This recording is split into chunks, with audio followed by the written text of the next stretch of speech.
Hey everybody, welcome. It's time for IncrediChat, and here we are live once again. We've been doing this for almost a year now. We're going to talk more about that later on in the show. But tonight we've got a really great guest. We've had some really great guests this month, and I'm excited for this one. If you guys have been to Comic-Cons and all that good stuff, she's a regular. So hey, we got Javier. Welcome to the show, Javier. Without further ado, we're going to bring on our guest tonight, Karan Ashley. Yellow Ranger, Karan Ashley, Aisha, right? Is that how they say it? Right? Aisha or Aisha? I keep getting it confused. Karan? Aisha. Well, no, I know. Aisha. I know you're Karan. And then I'm just going to hit us live on Instagram, too. And then we're going to go live on there, so we'll have folks watching there. So welcome to IncrediChat. We were talking backstage a little bit before, but you know how crazy it is that we haven't been doing these conventions and seeing all these great people. Hey there, Sarah Jean. Good to see you again tonight. It's a crazy world. So and we are live. It's like we all got put into timeout. Yeah, no, absolutely. And I just put the Instagram live on. So I guess if you click on that, Karan will be all set over there too. We got a bunch of people watching already. So I guess one of the things we like to talk about on IncrediCon and IncrediChat, we're really based around youth in the arts. I guess the one thing I want to ask you is, prior to the Power Rangers, did you always want to be an actress, a musician? I know you do have some background in music. How did you get started in that? You know what? From the moment I was born, I wanted to either be a dancer, a singer, an actress. I just wanted to be on stage. I think it just all boiled down to me really wanting to be, on stage, in camera.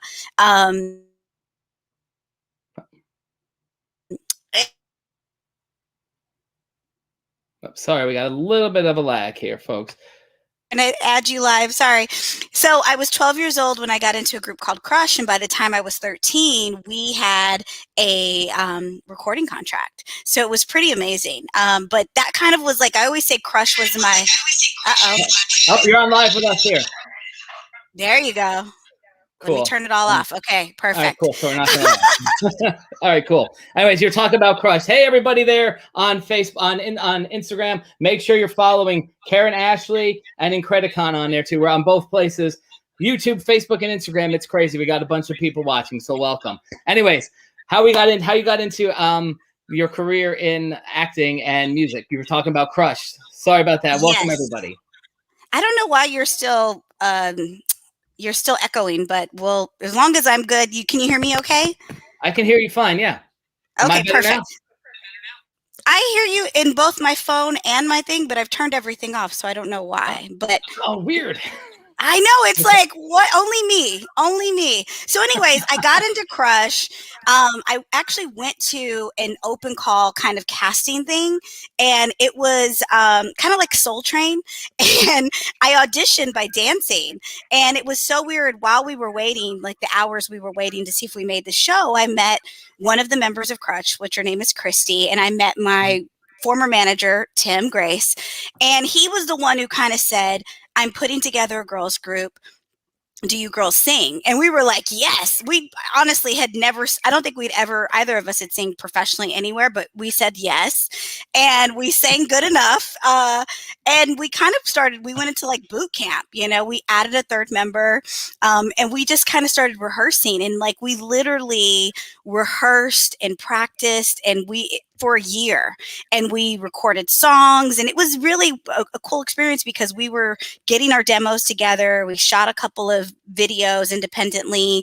We were submitting to record companies, and but within that year, we started performing live, and we got a record deal with Jimmy Jam and Terry Lewis, which are Janet Jackson's producers.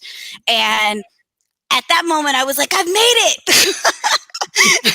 Little did I know that was just a stepping stone into what my life would become as an actress, because while I was in that group, I had my first audition, which was for Sister Act 2. And and I did not get the part, but I got the audition and I got the acting bug. And I knew in that moment, I was like, I am going to be an actress. I don't know how, when, what, but I'm going to do this. And so what I started doing was I started, being an extra. I started auditioning for other commercials and different things in the Dallas area.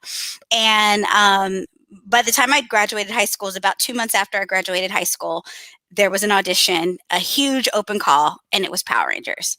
And I went to that audition, and I ended up auditioning. Now I found out it was like over 10,000 people had showed up, and they were doing a nationwide search. But I went to the audition in Dallas, and I auditioned for them, and they taped me, sent it to producers. And then 4 days later, they called me and said, "Can you fly to LA? We want you to, audition for, Power Rangers for them in person." And I was like, yeah, and I thought we were joining the cast. We didn't realize we were replacing people. So I flew to LA, and we literally auditioned for them over the course of like 4 or 5 hours. Like everybody kept going in and out, and it was just this really long process. But by the end of the day, they said, you, and you. And it was me, Johnny, and Steve. And we had all come from Dallas, and we got the parts. Now, let me ask you, in that process, going for Power Rangers, because at that point in time, and we got a bunch of people saying hi there. I know, they chose the best of the best. Yes. Well, you know what it was? I think it was one of those things, because they literally had, it was every kind of person was there. It was girls, guys, and you had to be a dancer, you had to be a martial artist, or you had to be a gymnast. And when we went in, I really always say this, man, my years in Crush and my years of, of just being able to, someone say, hit it, and I would hit it. Just those years of having to do that, it prepared me for this audition. Because when we went to the first audition, it was like they had no radio, they had nothing, they had nothing there that was gonna, like, it was kind of like either you were going to make it or break it. But it was one of those moments where they were like, okay, hit it. And you had to hit it. And so at that moment, I'd been doing that for years. I'd been put in where we'd been on stage and the sound went out, and crazy things happen to you when you perform live. So I'd gone through situations like that. But it was really just, that focus and that determination. And I will say they put us in a group at one point through the audition process. And I got to see Johnny and Steve do their martial arts, and they saw my dance routine that I did. And they were ridiculous. Like, they were flipping around the room. And I was just like, there's just no way that these guys aren't going to get it. Now it's up to me, because I'm not a martial artist, to be as impressive as they are. And so for me, my dance was very physical. I was on the floor, I did a bunch of kicks, I was doing a bunch of stuff. And so it just ended up being a really good, I think we all just kind of fit the bill, Yeah. Now, let me ask, obviously you and the other folks who were auditioning, you were obviously older. So you weren't really in that age bracket of the fans of the Power Rangers that myself and a lot of these other people were. You and I are the same age, so but I remember the hype of it, but I really wasn't watching Power Rangers, right. But, I had never heard of the show until this audition. You're right, though. We were older, it was mainly for younger kids. Did you know what you were even getting into? Because at that point it was only on a couple of seasons, and like I remember at work, I worked at a retail store, and like Power Ranger videos and the toys, like, forget about it. They came in and they went out. But the early days of eBay, right? Yeah, no, totally. And it was, we didn't even have eBay. I don't think there was internet by that point. It was like early, like 94. But no, it had only been on for one season. I had never seen the show. I think I was probably the only person in this world who hadn't seen it. And I think it was simply because I was trying to graduate high school. And it was just one of those things that I had no idea what this show was about. But because I was in line for hours just to get that first audition, everybody knew who that show was. Like, people came dressed in their karate gear, and every single person who was there was a fan. And this one guy, I wish I would have got his name, and I wish I would have just remembered this guy, because he literally gave me my Power Rangers education. Like, he told me about the show, and he told me about all the characters. And I remember in the monologue, it was a monologue that probably Twee and Trini and Kimberly might have said, because it was like basically saying, "Oh, Kimberly, my best friend, and we're going shopping." It was very girly, and he basically explained to me who these people were. So when I went in there, I was like, "Well, shoot, teenager with attitude. I'm really a teenager, and I've really got an attitude, and I love to go shopping. So this could be pretty easy." So I felt confident in that respect. It was like the martial arts factor that I was like, "Oh man, you gotta be a martial artist." And luckily for me, like I said, I was a dancer, and my dancing was very athletic. And so it was one of those things where, when I did do my callback, they said, put some kicks and some punches in there. And I could do it, and I could learn choreography really fast. Mm-hmm. So it just made it easier for me to, like, they were like, "You got it." And so what it sounds like is they really were more looking at that physical aspect of it. I mean, the acting thing was important, but the physical aspect, because let me ask you, I watched, I'm sure a lot of the people watching the Toys That Make Us, the Toys That Made Us documentary that was it's on Netflix, and the story of the Power Rangers. They got this, it's all this footage from overseas, from Japan. Yeah. And so, like, was there a certain way that they wanted you to match up with that choreography, and like, what was that process like? Because to cut, right? Yeah, what they did was, in our show, in the early seasons, we actually had 2 different fight scenes every episode. It was our fight scene, which we would be ourselves. It was what they called the civilian fight. And then they would cut to, the Power Ranger footage. And by season 2, they were starting to run out of that Japanese footage. But a lot of that footage was done by the Japanese stunt team. So we didn't necessarily have to match it. And what they would do is they would choreograph a fight for you, and they would teach you that civilian fight, or they would teach you whatever transition you needed to do so that they could pick up with that Japanese footage or the footage that the stunt team would shoot. But they would choreograph a fight that was similar in style. But they really wanted us, when we did our civilian fights, to kind of bring our own personality to it. They didn't really want us to be so matchy to what happens once we morphed and we became, Power Rangers. They wanted us as teenagers to kind of have our own thing. And so you notice, like, when you watch the episode, when we were fighting as ourselves, there were a lot of like funny moments, or we'd add like personality, or we would, I know, like with Walter, would do like hip hop keto, like he would add dance moves that were within his, within the karate moves. So it was one of those things when we did those civilian fights that it was really fun, because we could really kind of add our own personality to it. And we didn't have a stunt double. Like, it was us, it was all you. When you were not in costume, it was all you. But it was funny. We'd usually be fighting our stunt double. So it was the same team, so, but no, they were absolutely amazing. They would create these fights. And one thing, when you shoot a fight for camera, it's like, they're not going to shoot a 10-minute fight scene. You're going to kind of shoot it in segments. And so they would, it would be like kick, punch, and then they change the camera. And so this style made it really easy for us to learn it really fast and deliver really quickly, and and just kind of keep up with the shooting schedule, because it was crazy. Like, we were shooting nonstop every day. Now let me ask you too. Now, obviously, you said there were no stunt doubles. Tell us, were there any accidents or injuries with you guys while this is going on? Well, there were stunt doubles. When we would morph, anything that was shot in the suit, 9 out of 10 it was the stunt double, because we didn't have time. Like, we'd be shooting on one part, and they'd be shooting on another part, all within the same day. But no, luckily, safety was first.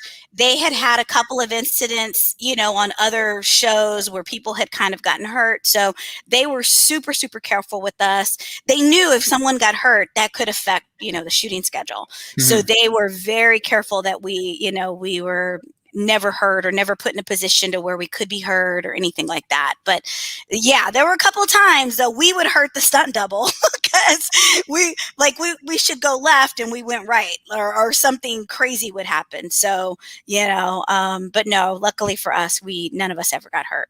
Thankfully. Near death experiences, but no hurt. Well, I have a good question. I guess this goes in that whole pain aspect of things. And it's coming from Bajan Kashmiri on Instagram. He wanted to know, and I've always wondered this too, because I've seen you with the replicas at the cons. What is it like in that helmet? They look so solid. For me, it was absolute terrible. Okay, this is the thing. You've seen my character. Like 9 out of 10, I always had like a long hair, or I had long braids.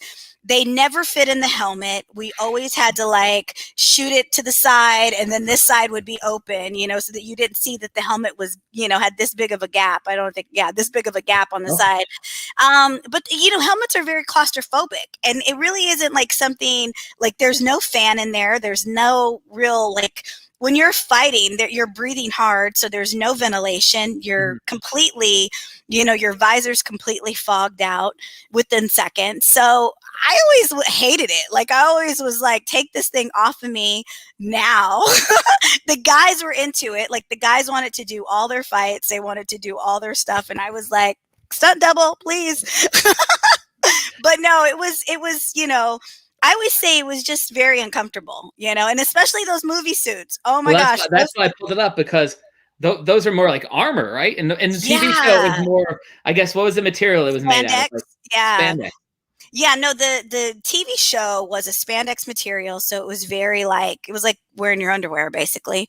But these costumes here in the movie, they weighed at least 25 pounds.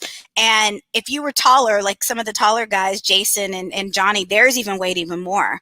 So it was so heavy, and we literally could only wear these in 15-minute intervals, because the material they were made of, it was like a non-breathable kind of vinyl material. So the first week we were shooting, PETA, who played Alpha 5 in the movie, she had like an allergic reaction to this vinyl material that these costumes are made of, because Alpha 5 had the same kind of costume underneath, like it was kind of that same material. And so they realized, like, she like had an allergic reaction. Her body became swollen. She had to go to the hospital. Like, it was terrible. So they realized at this moment, like, we could only wear these for 15 minutes at a time. And so they would take them off, and underneath we would have on kind of like, it was almost like Spanx, but it was like a bodysuit. But that was like pure cloth. And I mean, when you had this on, you were sweating like continuously underneath this. Like, they would take it off of you and you were just completely wet. But someone would stand in front of us and they would just hold the costume in between takes. So we'd do what we needed to do, and then we'd take it off, and they would just hold that top armor part because it was so heavy. But they look so good. Like, it was like suffer for the look. Well, let me ask you too. I mean, because you're telling me about that material, and again, even for the spandex, how many versions or copies of the suits did they have for the TV show and then for the movie? Was there only one or a couple of different ones? No, they always had a few costumes, because you could fall and tear something, especially with these movie costumes. I think we had 4 or 5 of them made for each one of us, and then our stunt double also had 3 or 4 of them, because the thing with this, they looked great, but they were not practical as far as doing action. Like, muscles would fall off. I think there's a scene in the movie where my power coin actually pops out in the scene, and people like always laugh about it. So they just were not practical. They looked amazing, but if you had to do action or anything like that, it just was not the right thing. Like, it was constantly falling apart. But it looked amazing. I mean, this was around the time that Batman had come out, and the same company who had done Batman's costume, they had got them to do our costumes. So they were awesome. Yeah. But the spandex ones, I mean, you literally felt like you were running around in your underwear. I mean, it was like don't eat the cheeseburger on those days. It was not good. And I'll just throw out there, because I remember a couple of years ago I sent you a message when I was down in Florida for any fans. If you go down to the Disney Hollywood Studios, you can see your costume is in one of the shops going down towards the Tower of Terror. Yeah. I need to go down. Every time I've said I'm gonna go, and then now I found out that it's been moved, or it's not, like they changed it up or something. But yeah, they have one there. They have one in Canada. at like a Hard Rock Cafe. Like they kind of pop up everywhere, which is weird. And then I saw that they were selling some. Like so I think they had a set they were selling out of the UK. But yeah, it's like those costumes pop up everywhere. I should have stolen one. Well, it's funny that you mentioned that, because Jay Rose wants to know, were you able to keep anything from the sets? I didn't, and I should have. I should have stolen something. And I don't know why I was so honest, because now I find out everybody kind of took something except me.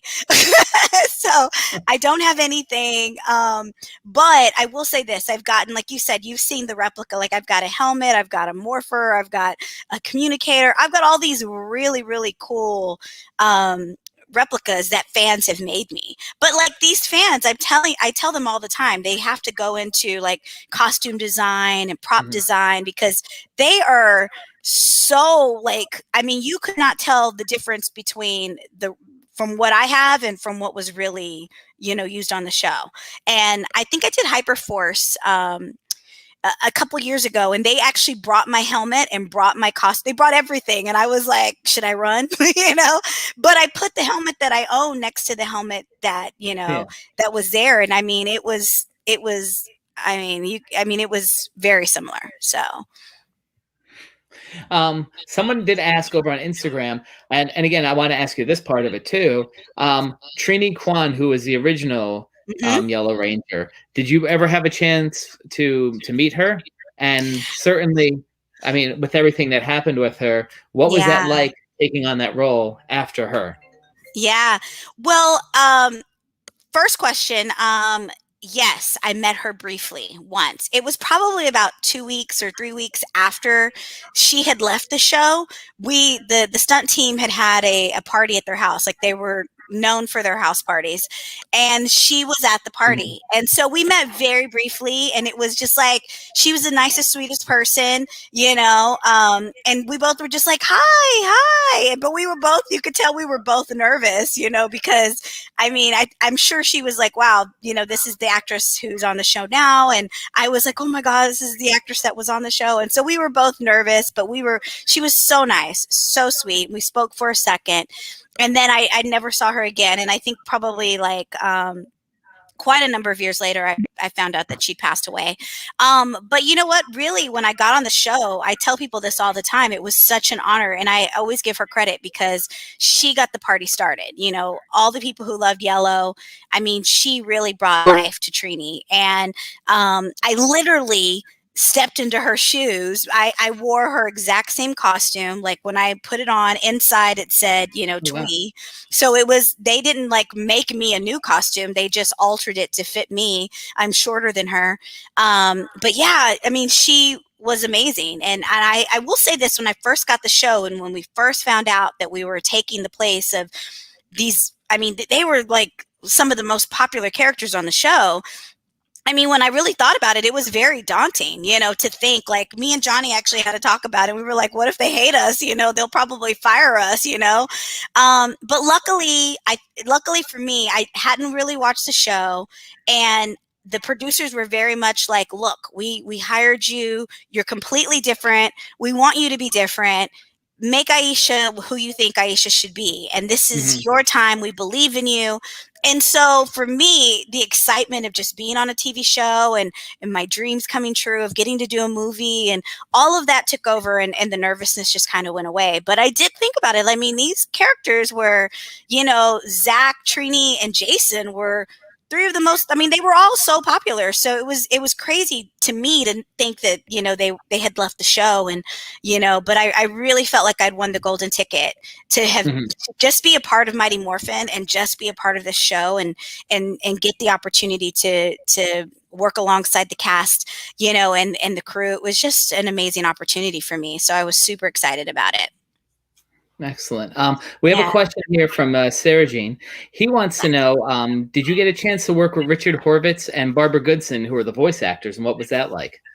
I did, but I didn't know them. Like, it's so crazy, because the way we worked constantly. And so we would be shooting at the studio nonstop. And as you know, the people who played, Rita on screen and the people who played like Alpha on screen were different actors. But Barbara and Richard, they were the voices.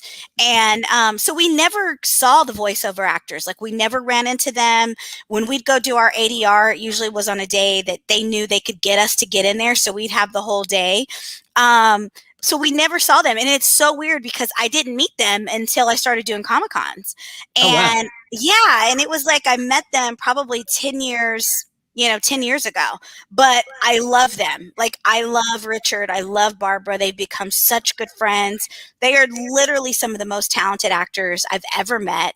And I wish we could have like been in a scene together. Like I was like, how is this possible? Like you have these amazingly talented people and they're just voices. But I mean, what voices? I mean, they've really have given Power Rangers life. Like you think Rita, you think Barbara, you think, Alpha 5. I mean, it's such distinct voices and such distinct characters. It's just amazing. But it's so weird. Like some of my closest friends are the voiceover actors, but I only met them a few years ago. No, and I mean voice of the whole con thing and the voiceover actors, like those are some of like the best people in showbiz. I mean, my God. Yeah. And you know what it is? It's like Comic-Cons is such a blessing to me because I mean, obviously when we were on the show, we worked nonstop. I mean, it was like 12, 15-hour days, 6 days a week. I mean, it was like about a year and a half of my life. And I may have had 2 weeks off within that year and a half, like, and this is collectively. So it was one of those things that, cons has given us an opportunity to actually meet the actors, like, other actors on the show. It's given us the opportunity to actually become friends. It's given us the opportunity to meet the people who are on different seasons and meet the voiceover actors. And like, we've really developed like this Power Ranger family. And now I know everybody. Like I know all the seasons. I know all the new kids. I know everybody that's come on. And it's just so great when we're able to, to do a Comic-Con and we're all able to be together, because it's like, we're instantly like, okay, where are we going to dinner? Where are we meeting for drinks? Where, it's like, we're all planning our social time. But man, it's so many talented people on the series. I can't believe it. Absolutely, and again, those are some of the best parts of the Comic-Con. Yeah, you've been hanging out.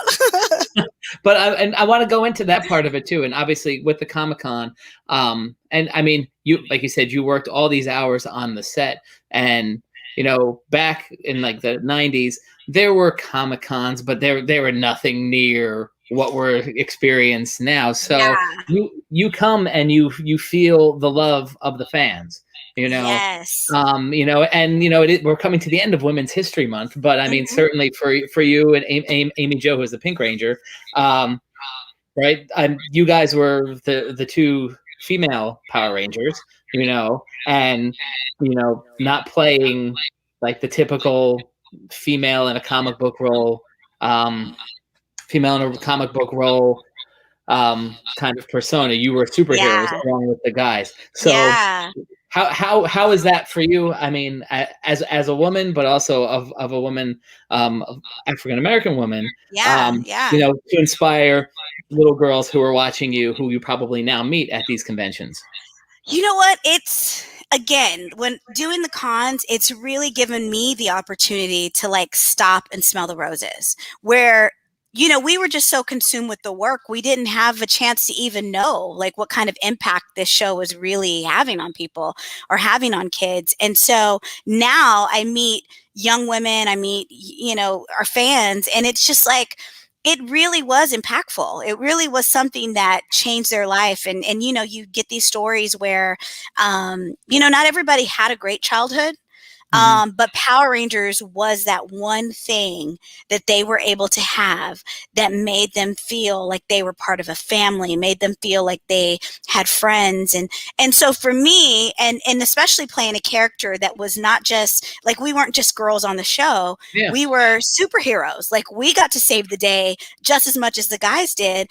It's just such an honor, to be able to be that visual or to be that inspiration to someone.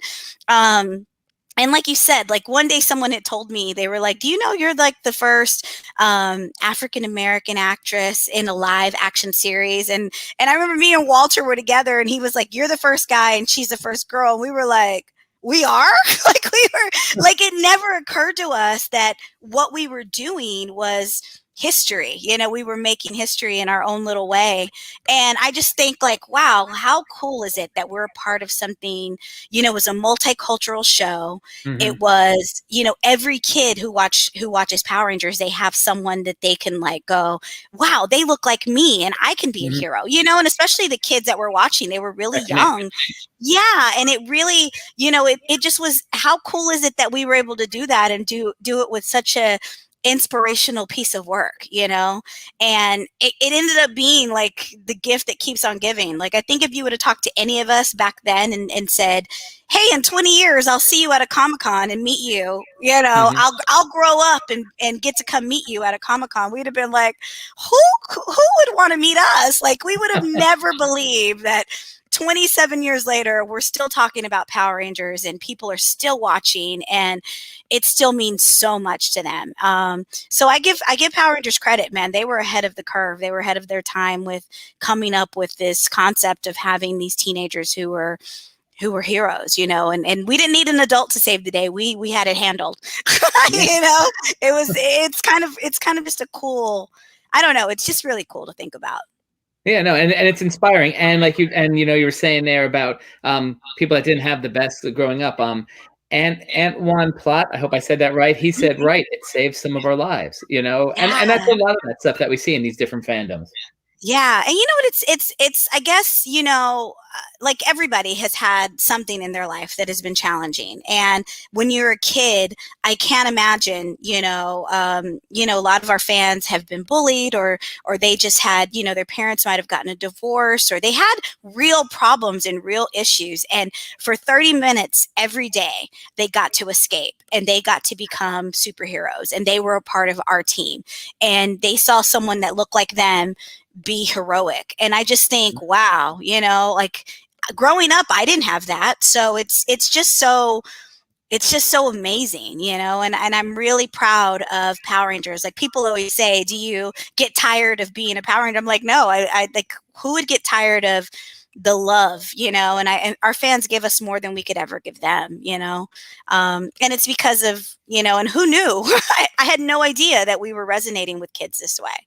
Yeah, no, absolutely. And then, you know, as you're saying that, Graham 38 here said, I used to get bullied in school, and after school I came home to watch Power Rangers. It gave me an escape from being bullied, and watching you guys being superheroes made my life better. He thanks you. And I mean, and it's a safe spot. It was a safe place for a lot of kids. Yeah. Thank you, Graham. Thank you for sharing that. Yeah. Yeah. And I think, you know, I think that's one of the things why it's lasted 27 years. It has been that place where kids can just, you can just dream. Like I remember when I was a kid, I used to get on my little Hot Wheel and I used to wrap a towel around my neck. And I don't even know that I was old enough to know what a superhero was, but that's what I wanted to do. And I would ride around and, you know, we would save the day in our imagination. And, you know, I think that's why Power Rangers has just been so profound. You know, a lot of people, they say they don't understand it, but I'm like, I guess if you were part of that, you know, or you were touched by it, you get it, you know? Well, Louis Vergara, he wants to know, and I Yes. guess you're talking a little bit about this now. How does it continue? How does Power Rangers, the franchise, the convention, your time on the show, how has that changed your life from before to now? You know what? It's really changed my life. You know, I never thought, I remember Steve Cardenas and Jason Frank, they called me and they were like, hey, you know, we're going to go do this Comic-Con. You should come with us. It's in, I forget where it was. I think it was in like either Florida or Chicago. And I was like, what is that? And they were like, you should come, you know, fans want to meet us, this and this. And I was like, who would want to meet us? Do they even remember who we are? And they were like, Karen, you need to come. They know who we are. And I was like, okay. And it's just crazy because, you know, cons have kind of become a big part of my life. Like before COVID, I mean, we were literally at a show at least 2 to 3 weekends out of the month. And we traveled not just in the United States, but all over the world. And we've had an opportunity to meet so many amazing people, and we've had an opportunity to go to so many amazing places. And it's mind-boggling when you go into a country and they don't speak English, but they can sing the theme song to Power Rangers, or they go Aisha, and that might be the only thing we can say to each other that we understand.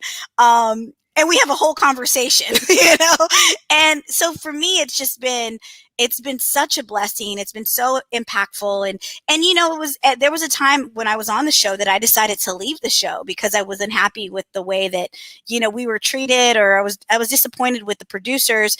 But the fans are the reason I've fallen back in love, and I remembered how much fun I had, and they made me fall in love with it again. Like at one point I had kind of just put Power Rangers out of my life and started doing other things, and I was working on other projects. And it wasn't that I hated the show or had any ill feelings towards the show itself. It was just I had a bad experience with them. But the fans have restored my love for it. They kind of brought me back, and I've had the opportunity to smell the roses, and just really appreciate the opportunity that it was.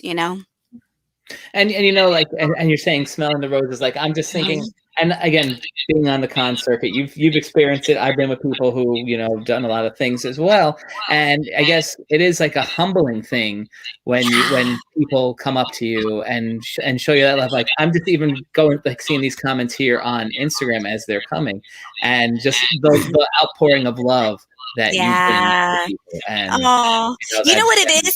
It's the best feeling in the world. Like someone said, do you get bored doing cons, or do you get tired doing them? And I go, yeah, I get tired. I go, but I don't get bored, because the cool thing is, like, we're in such the good news business. Like we literally sit at this table for 8-10 hours, but every single person that walks up to us, they become 5 years old again. They become 7 years old again. And that energy, that pureness, that love, that ability to be able to connect. Like for me, I always try to have just a moment with the fans, and I don't want it to be like, okay, next. Like I actually want to sit there and talk to them. I want to connect with them, get to know them for a second. It's just so rewarding, and I've always said it's like my ministry. Like I'm like trying to encourage everybody, and I'm like, you can do anything in life. I've just kind of like really try to take advantage of the con experiences. This is, if I can spread sunshine, then come spend the weekend with us. Come to the con. Let's just have a sunshiny day. Let's just have fun. And we do. Like we see quite a number of people. Like we'll go from city to city, and they come and visit us from all over, and they'll go to multiple shows a year just to hang out. So it's so great. One person even says it feels, when he sees you, he feels like he's 8 years old again. Oh, I'm telling you, it's like the honestly the best feeling, because people really do. Like, I don't know what it is about something that comes from your childhood, but it's just that nostalgia factor. And I think you just feel, I don't know, you feel a different way when you're able to see someone that you grew up with, and it's like they're real, and I do the same thing. Like people they laugh at me, but I'm equally a fangirl when I'm backstage and we're all in the green room, and I see someone that I used to watch on TV, and I'm like, oh my God, I can't believe they're right there. And I sit there and try to figure out how I can like go and say hello, or go and like have coffee with them, or I'm equally a fangirl. I'm sorry, I keep turning my lights on because my. No worries. Let me ask you. So, who in the world of cons and I mean, you've been to so many shows, world around the world. Who has probably been that one person that like just like I'm like 18. I have like 20 people I can name. I mean, I'm telling you, I'm the biggest geek in the world. No, obviously Nichelle Nichols, when I first met her, I mean, legend. Like this is just acting royalty. I mean, I had no clue. Like I'd met her, and then at the time I was doing my own like podcast, and I was doing Uncensored Talk with Karan Ashley, and I interviewed her. I had no idea. Like Nichelle Nichols was the first interracial kiss on television. she like at one point wanted to give up her career and go back to Broadway, and like Martin Luther King called her up and said, "Hey, we need you. Stay on Star Trek." And I was like, "Oh my!" Like, I mean, like this woman is beyond. Like she's beyond everything. So Nichelle Nichols is one. I totally geeked out, became her friend, and like proclaim myself as her best friend. And she's such. I've met her quite a few times, and she's such a wonderful, wonderful woman. Right? Like she's just everything. Oh, but this is the one I went to. One year when we went to Salt Lake City Comic-Con, they had the cast of Captain America. Oh boy! So I was like, I am a Marvel freak. I was like, but everybody was there, like all of them, and I was like. Like, so I met everybody. I talked to everybody. I was like, but no, they were so nice. Like for them to have been like they're rock stars, like they were the nicest people ever. So, but yeah, I'm totally a fan myself. So don't judge. That's a funny question because I told you I had a couple of questions from some students, and one of my students asked if you had the choice of being in a Marvel or Star Wars project. What would it be, and what would you like to see yourself as, if possible? See, this is the thing. Like, how are they going to put me? You got to choose between Marvel and Star Wars. Like, I mean, come on.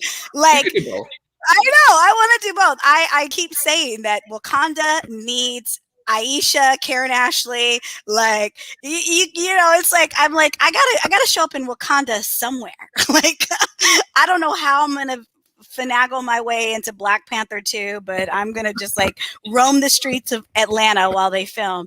I don't know, but yeah, I would probably want to be in a Marvel series. But I mean, gosh, I watched The Mandalorian in like one day, so I mean, God.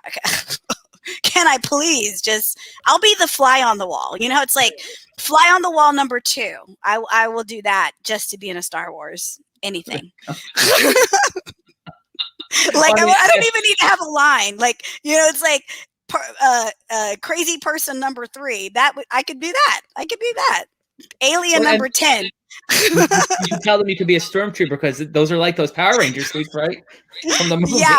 No, I want to. Yeah, I'll die. No, I can't do the stormtrooper because I'll die. I died just being a Power Ranger. I'm like the weakest Power Ranger in real life. I don't want to be in the helmet. I don't want to do any of that.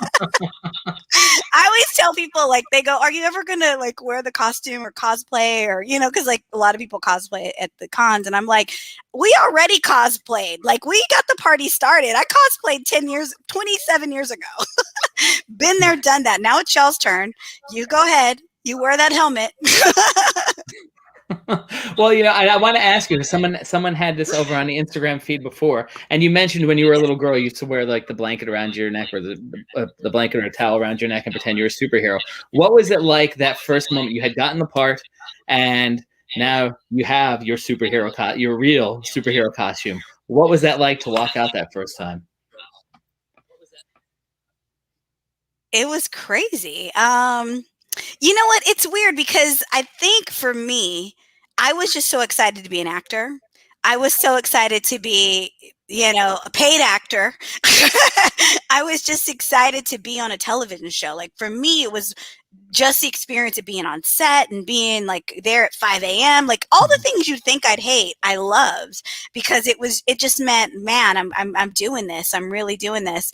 I don't know that I ever had a moment where I put on the costume and was like, if anything, I put it on and was like, can I get a robe? Like, literally those spandex costumes, we've all, like, every single one of us felt so, like, we were all so self-conscious wearing them, it was so crazy, but we were all like shy, and then when we took off our robe, we were just like, okay, get it over with. But so I didn't have that moment, and I think it was because I didn't know what the show was, and I'm kind of glad I didn't, because I think if I would have known, like, truly knew how big this show was, I would have overthought the whole situation. So for me, it was kind of good that I was just in the moment and just doing my thing. And I didn't, I wasn't starstruck by it at all, because if I would have been, I think it would have just, I would have overthought the situation. I'm an overthinker anyway. It would have been bad. The writer Robbie, he wants to know, in your opinion, what do you think happened to Aisha post her Power Rangers life? So as she got older, what do you think happened to her? I'm gonna go. I don't know if you guys have ever seen this, but Chris Cantata Force, he came up with this whole theory because, like, they sent Aisha abruptly, I might add, to Africa of all places. I guess because I was, you send the black girl to Africa. That's not great writing, but anyways, he came up with the theory that Aisha had been hiding in Wakanda this whole time, and so that's my story, and I'm sticking with it. I really believe that. So I'm telling you, I need to pop up in Black Panther too somewhere. Well, who owns Power Rangers? Because I know Disney owned Power Rangers for a while, but they don't anymore. I don't think, right? No. Originally, Saban is the one who created it, owned it. He sold to Disney, then sold back to him, and now Hasbro owns Power Rangers. So anything future is Hasbro films. I know. Yes. Hasbro is the people. They're the people in charge now. Now let me ask you: with Hasbro, have they come to you because they are doing these wonderful Power Rangers figures now? Yeah. Have they come to scan your face at any point yet? So we'll get. They never come to us, and they never ask us. Like, we never know. So like you guys, when they come out and they tease that these are coming out, that's when we find out what figures are coming out. So no, I haven't. I mean, I'm friends with people that work for Hasbro and that kind of thing, but they never tell us anything. And hopefully one day we get an Aisha. I don't know that we will, but I think Yellow Ranger is Trini. So, every time they've put it out, it's been Trini, and I'm totally fine with that because, like I said, she got the party started. So maybe one day they'll do a Yellow Ranger, the movie version, or, something. Who knows? But it's crazy. But I just love like all the stuff that Hasbro's doing. The toys have really been nice. The ones that they put out here the last couple years. They've definitely come a long way from like those original figures. Yeah, right. Because the original figures, it's like all the same body in just different colors. Like it's all bad. It's funny. Like we make fun of them because it's like, I don't know, look like little linebackers. But what's hilarious is that at the time they scanned our faces. We did like at one point they actually like did a head cast, and we went through all these things, and then they put out the figures and it looked nothing like us. So it was like, why did you, I really thought they were torturing us. I was like, why did they put us through that? Very strange. Now the big question everybody's been asking, because we're coming down to the end here. Well, if somebody had a good idea, they should make two versions, one of you and one of Trini. So I guess they could make a Yellow Ranger with interchangeable heads. Yeah. Well, you know what they have? Like they've gotten, they've done that. So I think like people have said, they should just put out, the different heads, and then you can swap them out for whoever you want, because Mighty Morphin, I think there were 10 of us, that were in the Mighty Morphin series over the 3 seasons in the movie. So yeah, I would do that if I were them. I know everybody would buy it. Like, it's so funny because they always put out just this one or that one. They never put out the set. Like, you kind of get it. It's trickled out to you.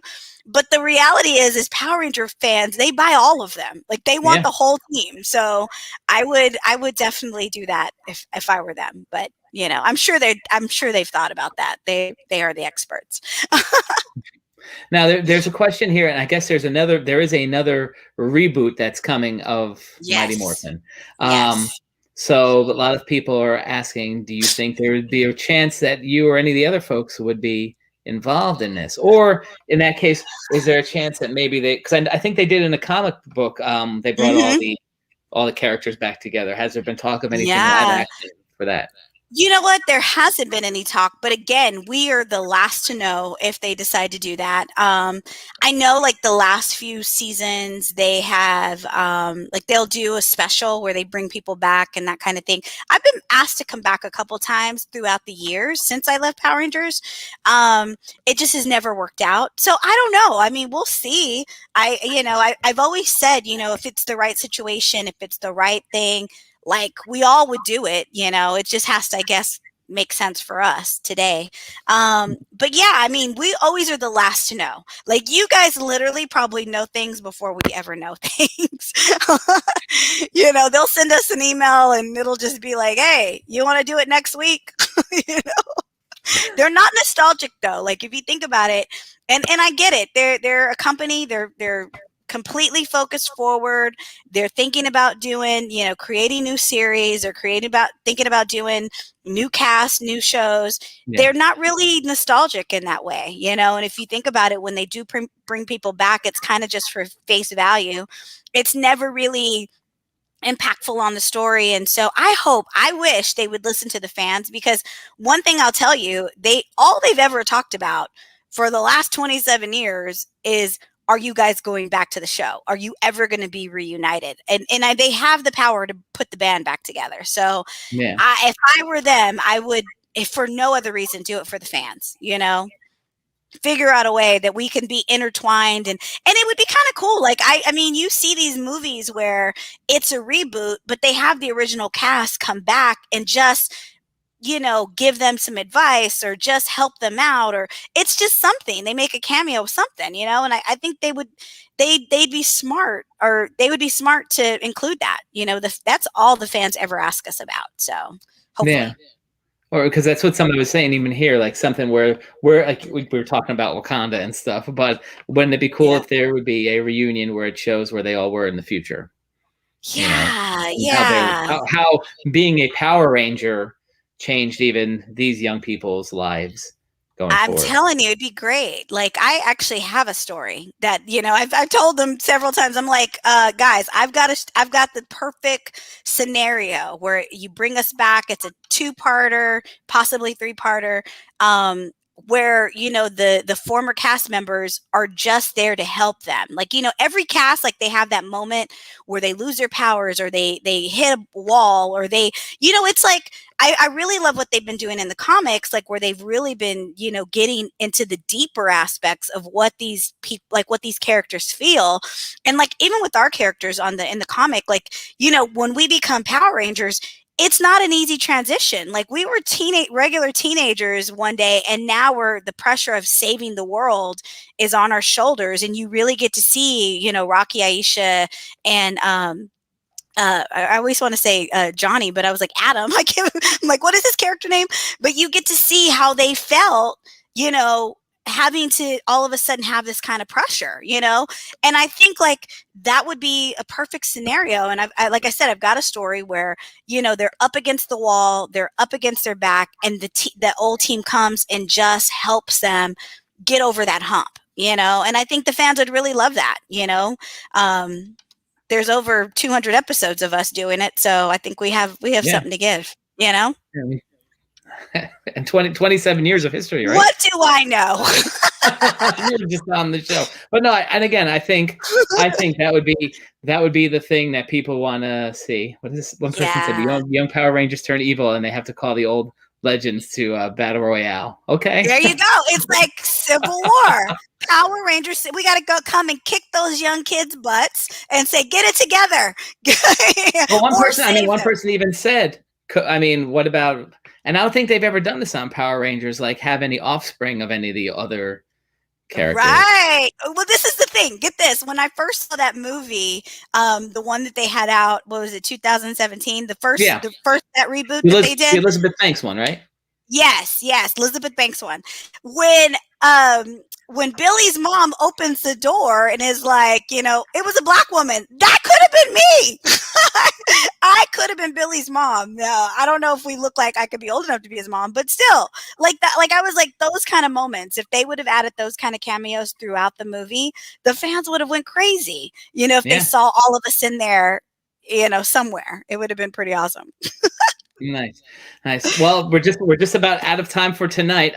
Before we leave, I just want to ask you, so for everybody watching, if people want to get a hold of you, if people want to do autographs and stuff, I know you've been doing GalaxyCon. Do you have a website that everybody can go check out, or? You know what? I don't have a website up just because when I was doing cons, it was like I was gone all the time, and doing it just became a full-time job.